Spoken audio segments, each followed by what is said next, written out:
কংগ্রেস অস্তিত্বহীন, সংখ্যালঘুরা মুখ ফিরিয়েছে।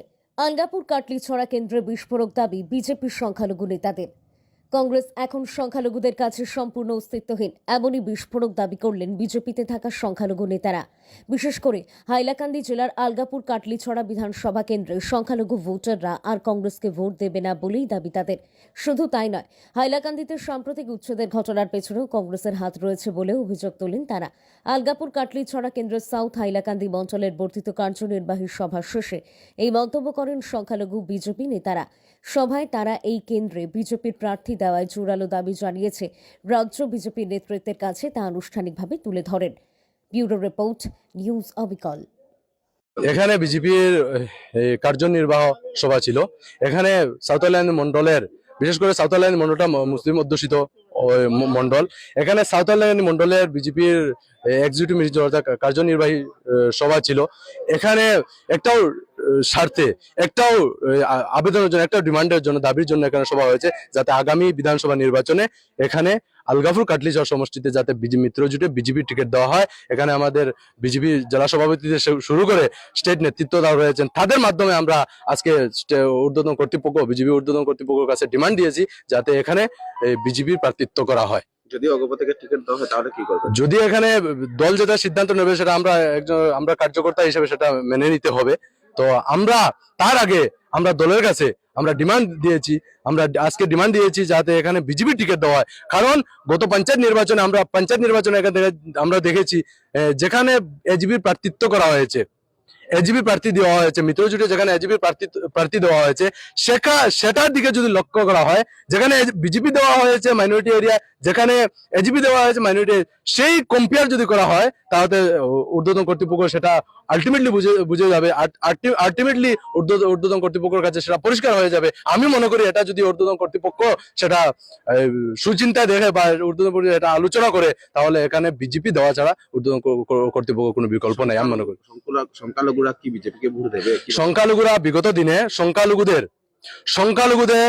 শোষণ করে গিয়েছিল বিগত কংগ্রেস সরকারে।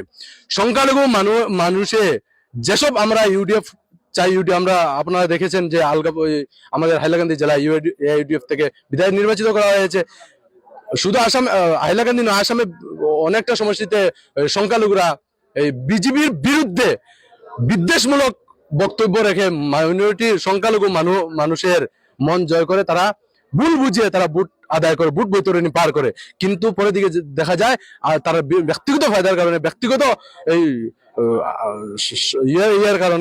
সুবিধার কারণে তারা গুয়াহাটিতে গিয়ে আমাদের মাননীয় মুখ্যমন্ত্রী হিমন্ত বিশ্ব শর্মা এই দুয়ারে দুয়ারে ঘুরে, আমাদের যারা মন্ত্রীরা রয়েছেন, আমাদের এই বিজেপি মন্ত্রীরা যারা রয়েছেন, তারা দুয়ারে দুয়ারে ঘুরে, বিজেপি নেতৃত্ব দুয়ারে দুয়ারে ঘুরে। কিন্তু তারা যখন তারা নিজ এই গ্রাউন্ডে আয়, তারা নিজ ফিল্ডে আয়, নিজ কনস্টিটিউয়েন্সিতে আয়, তখন তারা এই বিদ্বেষমূলক আচরণ করে সংখ্যালঘু মানুষের মন জয় করতে নিতে চায়। কিন্তু সংখ্যালঘু মানুষ এটা বুঝে নিয়েছে। আজকে আপনারা দেখেছেন এখানে উচ্ছেদ হয়েছে, এই উচ্ছেদের নোটিশ দেওয়া হয়েছে ডামসরা। সেটা কংগ্রেসে পরিকল্পিতভাবে, সেটা কংগ্রেসের জন্য হয়েছে, সেটা কংগ্রেসে পরিকল্পিতভাবে করেছে। কেননা কংগ্রেসে আগেকার দিনে কংগ্রেসে সেখানে এই প্রশ্রয় দিয়েছে মানুষকে, সরকারি জমিনে বসবাস করার জন্য প্রশ্রয় দিয়েছে কংগ্রেসে। আর মানুষকে পাট্টার জমিন, যেগুলো মানুষ পাট্টার জমিন বিক্রি করে, মেয়াদি পাট্টার জমিন বিক্রি করে মানুষ এই বনাঞ্চলে বেশি জমিন চাষ করার জন্য মানুষ এই বনাঞ্চলে গিয়ে বসবাস করেছেন।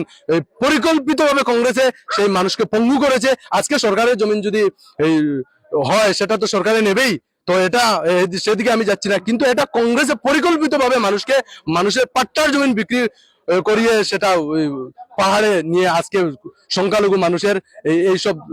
অসম প্রদেশ কংগ্রেস ইতিমধ্যে দেখা গেছে যে একটা তালিকা প্রকাশ করেছে এবং সংখ্যালঘু এলাকায় কংগ্রেসের প্রার্থীর প্রত্যাশী অনেক। আজকে দেখেন কংগ্রেসের যে কালচার, আজকে দেখেন গতদিন আপনারা দেখেছেন হাইলাকান্দিতে একটা যুব কংগ্রেসের একটা র্যালি হয়েছে।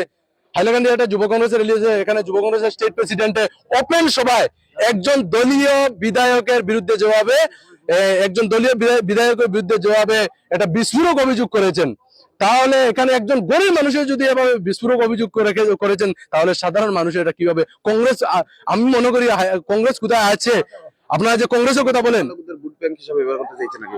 কংগ্রেসে সংখ্যালঘুদের ভোট ব্যাংক হিসেবে ব্যবহার করতে চাইছে, কিন্তু বিগত দিনে যেভাবে মানুষকে শোষণ করেছে, আজকের দিনে মানুষ সংখ্যালঘু মানুষে সেটা বুঝে নিয়েছে যে কংগ্রেস শুধুমাত্র ইলেকশনের সময় কাগজ জেরক্স করে সংখ্যালঘু মানুষের ওই ফটোর রাজনীতি করে সংখ্যালঘু মানুষদের যে আগে বিগত দিনে 70 বছর কংগ্রেসে যে লুণ্ঠন রাজ করে টাকা পয়সা জমিয়েছে সেইগুলো ইলেকশনের সময় বন্টন করে মানুষকে ভুল বুঝিয়ে ভোট নেওয়ার ভোট বৈতরণী পার করেছে বিগত দিনে। কিন্তু ইতিমধ্যে দেখা গেছে সংখ্যালঘু মানুষ সচেতন হয়েছেন। ইতিমধ্যে দেখা যাচ্ছে বিশেষ করে আজকে যদি একটা প্রমাণ হয়ে যাবে, যদি আজকের দিনও আলগাপুর কাটলিচক সমষ্টি থেকে যদি বিজেপির প্রার্থিত্ব করা হয়, তা সংখ্যালঘু প্রমাণ করিয়ে দিবেন যেভাবে এই লোকসভা নির্বাচনে কৃপানাথ মাল্লাকে জয়ী করে প্রমাণ করিয়ে দিয়েছেন, যেভাবে সামাগুড়িতে রকিবুল হোসেনের তনয় তানজিল হোসেনকে পরাস্ত করে আমাদের মাননীয় সাধারণ সম্পাদক বিধায়ক দীপুরঞ্জন শর্মাকে জয়ী করে প্রমাণ করে দিয়েছেন, সেভাবে আলগাপুর কাটলিচক সমষ্টিতে